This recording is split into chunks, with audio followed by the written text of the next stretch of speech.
Assalamualaikum warahmatullahi wabarakatuh. Perkenalkan nama saya Suryani Mita Astuti, NIM 1914080042. Di sini saya akan membuat video review materi biofisika tentang membran sel. Itu ada di topik kedua. Ada struktur dan fungsi dari komponen penyusun membran sel. Yang pertama yaitu pengertian dari membran sel, yaitu struktur dari komponen penyusun membran sel adalah bagian dari sel yang memisahkan sel dari lingkungan luar dan juga berfungsi untuk melindungi sel serta mengatur apapun yang hendak masuk dan keluar dari sel. Adapun ini ada di gambarnya yaitu membran sel. Struktur dari komponen penyusunan membran sel ini ada lipid. Pada lipid ini ada fosfolipid, yang mana fosfolipid ini merupakan ester asam lemak dengan gliserol yang mengandung asam fosfat dan nitrogen. Setelah itu, fosfolipid utama yang ditemukan adalah fosfogliserida yang mengandung 2 molekul asam lemak yang berkaitan ester dengan gugus hidrosil pada gliserol. Setelah itu ada juga rantai asam lemak dalam fosfolipid biasanya mengandung atom karbon dan dalam jumlah genap. Kas antara 14 dan 24 yang paling umum itu adalah asam lemak 14 dan karbon 16. Fungsinya sebagai bahan penyusun membran sel. Setelah itu ada pun beberapa fungsi biologik lainnya yaitu sebagai surfaktan paru-paru yang mencegah perlekatan dinding alveoli paru-paru sewaktu ekspirasi. Setelah itu, pada lipid ini ada juga glikolipid. Pada glikolipid ini, sesuai dengan namanya, merupakan lipid yang mengandung gula. Dalam sel hewan, glikolipid ini seperti juga sphingomyelin yang diturunkan dari sphingosine. Setelah itu ada juga gugus amino pada kerangka karbon fisongin terisolasi oleh asam lemak seperti pada kerangka karbon sphingomyelin. Setelah itu, fungsinya adalah melekat pada bagian permukaan membran sel dan beberapa untuk mengenali sel lain dalam tubuh. Setelah itu, pada lipid ini ada juga kolesterol, yang mana komponen lemak dalam membran sel yang berfungsi untuk mencegah membran sel menjadi kaku. Setelah itu, kolesterol dan senyawa turunan eksternnya dengan asam lemaknya yang berantai panjang merupakan komponen penting dalam membran sel sebelah luar. Setelah itu, struktur dari komponen penyusun membran ini ada juga protein. Pada protein ini, itu ada protein integral, yang mana protein membran intrinsik dan integral mengandung daerah hidrofilik dan hidrofobik. Setelah itu, ada juga protein reseptor yang berfungsi untuk membantu komunikasi antara sel dengan komponen lainnya di dalam tubuh seperti hormon dan molekul-molekul lainnya. Selain itu ada juga protein membran porifer atau ekstrinsik. Umumnya terikat longgar pada membran protein yang kaya akan asam amino dengan rantai samping hidrofilik yang menyebabkan interaksi dengan lingkungan air dan dengan permukaan polar lipid bilapis. Ada juga glikoprotein yang mana membantu komunikasi antar sel dan transportasi senyawa di dalam dan di luar sel. Setelah itu ada juga protein transport sebagai fasilitator dari proses masuk dan keluarnya senyawa ke dalam atau keluar sel. Adapun komponen lainnya yaitu ada karbohidrat, yang mana bagian ini merupakan protein yang mengandung karbohidrat yang terikat secara kovalen yang merupakan monosakarida tunggal atau oligosakarida yang relatif pendek. Setelah itu, pada membran plasma terkandung juga 2-10% karbohidrat. Karbohidrat dalam lemak berfungsi untuk meningkatkan hidrofisilitas lemak dan protein. Adapun materi selanjutnya yaitu konsep fisika dalam membran sel. Itu ada hubungannya dengan hukum Gauss dengan konsep membran.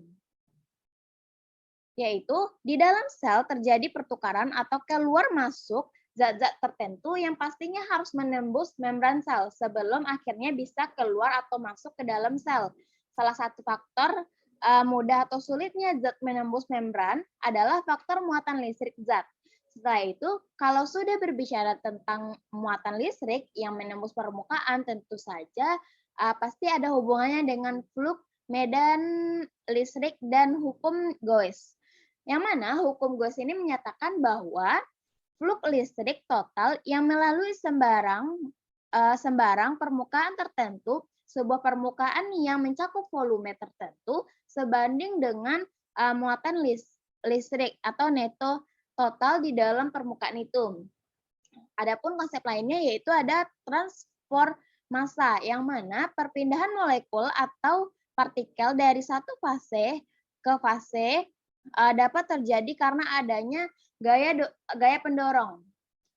Adapun driving force sama dengan delta X per I, di mana delta X adalah beda potensial spesies yang melewati membran, kalau I adalah tebal membran. Setelah itu, hubungan antara driving force dengan flux dinyatakan dengan flux J sama dengan proportionality faktor atau A dikali dengan X. Terdapat dua transfer massa dalam membran, yaitu secara difusi molekul dan secara konveksi.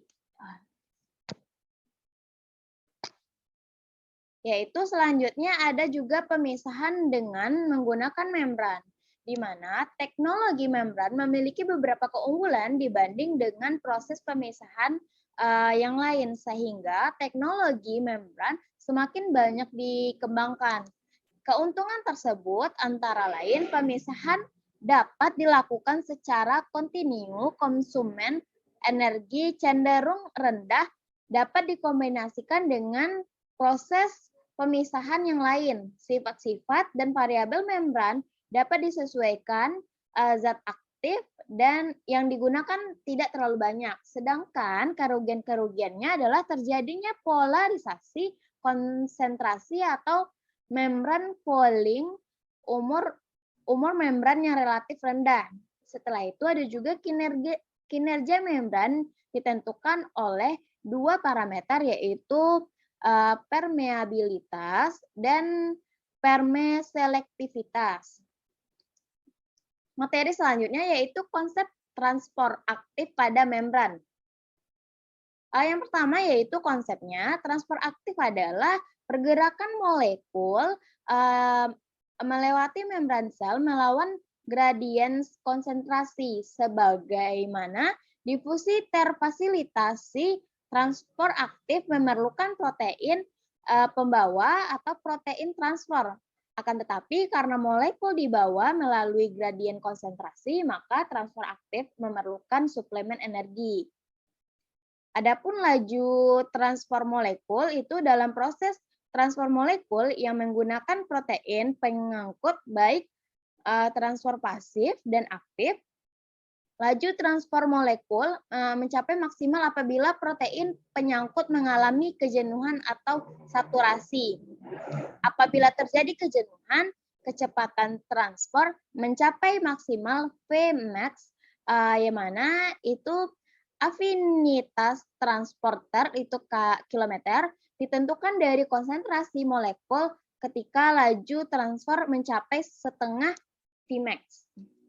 Adapun dalam transfer aktif ini diperlukan protein membran, yaitu direct active transfer energi yang diperoleh langsung dan hidrolisis. Ada juga indirect active transport yang mana energi yang akan digunakan telah disimpan dalam gradation yang dipompakan secara langsung.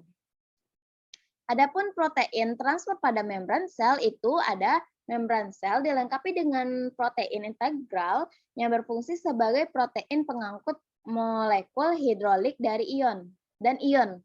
Terdapat dua macam protein transport, yaitu ada transporter atau karir, dan juga ada saluran, yaitu channel atau kanal, channel kanan. Setelah itu, transporter ini mengikat molekul pada sisi yang spesifik. Materi selanjutnya yaitu konsep difusi pada membran. Bisa dilihat pada gambar. Difusi adalah perpindahan substansi tertentu dari konsentrasi tinggi ke konsentrasi yang lebih rendah. Yang mana ini ada membran semipermeabel ke membran semipermeabel ini. Mula-mulanya dia sejajar, setelah itu dia berpindah dan menambah ke sampingnya. Yang molekul kecil warna biru itu adalah molekul air, yang besar itu molekul gula. Selanjutnya yaitu ada pertama difusi bersyarat. Difusi bersyarat ini proses difusi di mana gerakan senyawa melewati membran jauh lebih cepat karena adanya protein karir pada membran. Difusi terfasilitas berlangsung apabila proses pemindahan molekul melintasi membran sel memenuhi gradien konsentrasi memerlukan protein pembawa atau karir protein.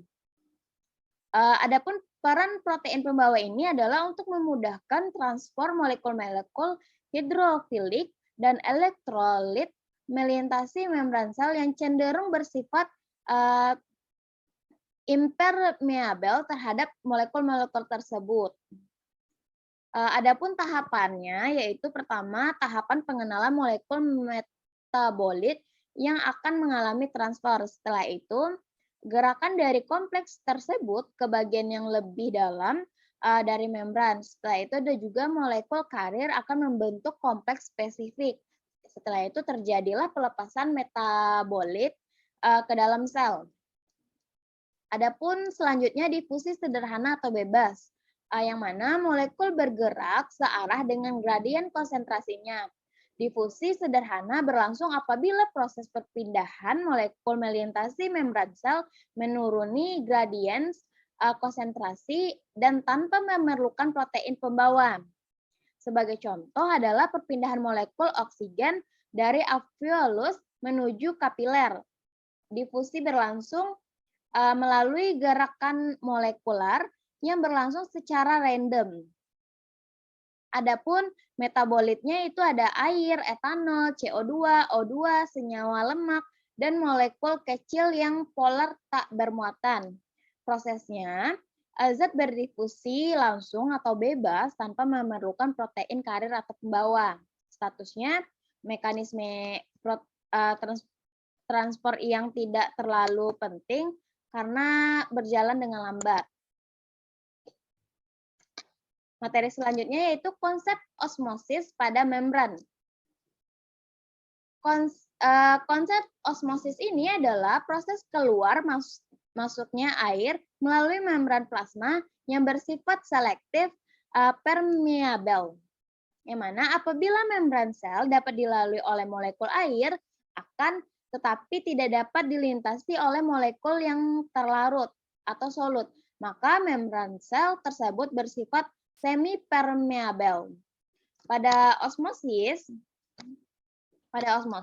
sebagian molekul air akan berpindah dari larutan yang kurang pekat menuju ke larutan yang lebih pekat atau larutan dengan osmolalitas yang tinggi. Osmolalitas ini hampir sama dengan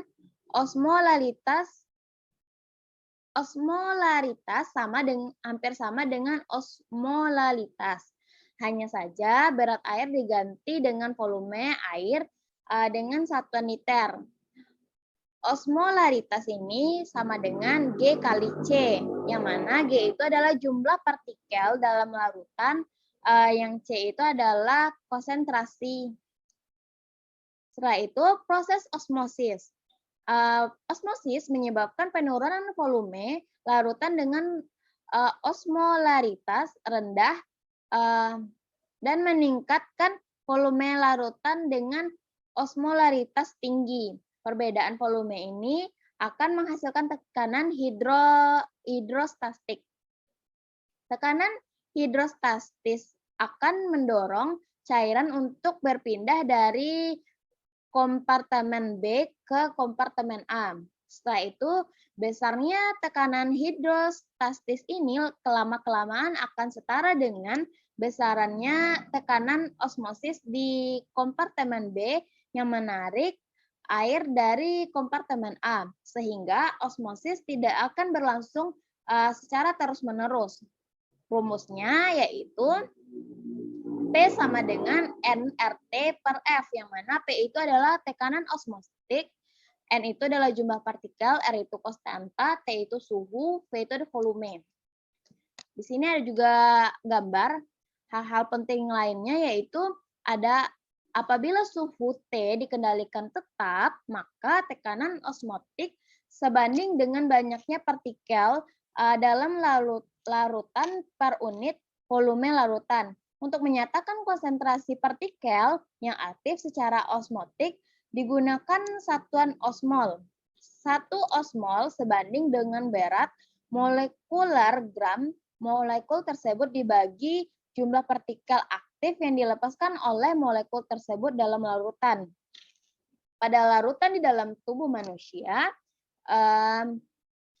miliosmol digunakan lebih sering untuk menyatakan banyaknya partikel dalam larutan per unit volume larutan. 1 M osmol adalah 1/1000 osmol. Materi selanjutnya yaitu volume transport melalui membran. Yang mana ada transfer aktif, transfer pasif, dan citosis.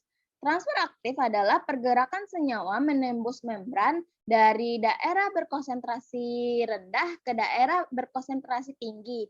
Proses transfer aktif ini adalah proses perubahan karir X menjadi XO dengan menggunakan sistem energi. Serupa dengan mekanisme pertama, bedanya mengalami perubahan kimia. Setelah itu ada juga transfer pasif, adalah gerakan sederhana suatu zat dengan perbedaan konsentrasi di dalam dan di luar sel. Adapun proses transfer pasif itu difusi.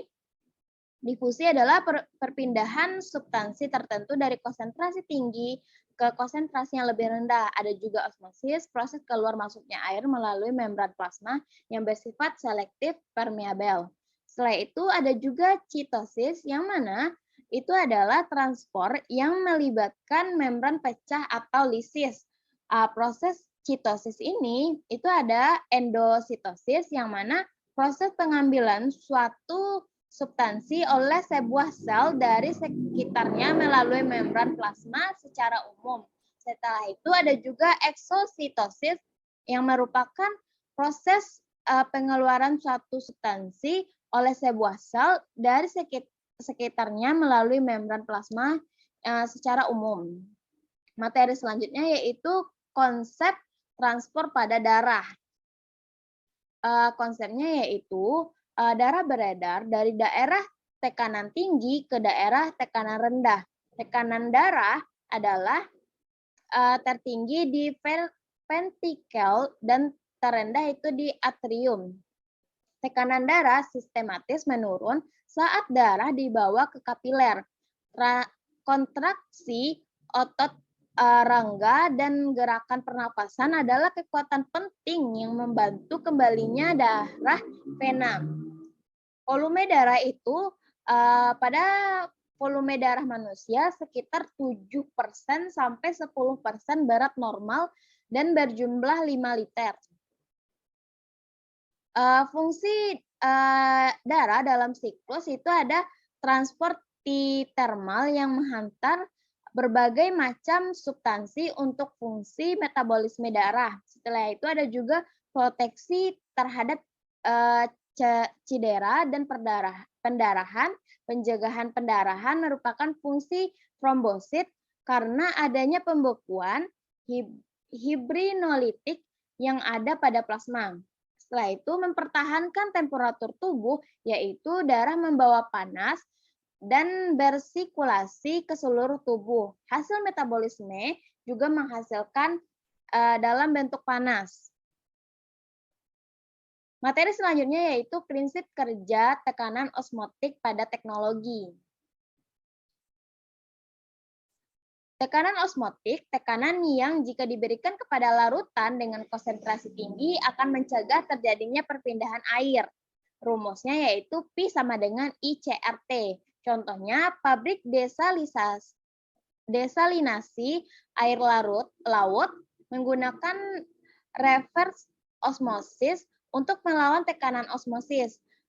Pressure retarded osmosis dapat disebut sebagai kebalikan dari proses desalinasi air laut. Kunci utama pada pembangkit listrik tenaga tekanan osmotik adalah membran yang digunakan, R reforma kerja, dan R struktur parameter. Setelah itu, jenis tekanan osmotik ini ada forward, yang mana menggunakan beda osmosis daripada menggunakan perbedaan tekanan osmosis membran. Setelah itu, reverses yang menggunakan beda tekan hidraulik. Setelah itu ada pressure retarded gabungan forward dan reverses. Itulah penjelasan dari saya. Mohon maaf jika ada salah. Sekian, terima kasih. Assalamualaikum warahmatullahi wabarakatuh.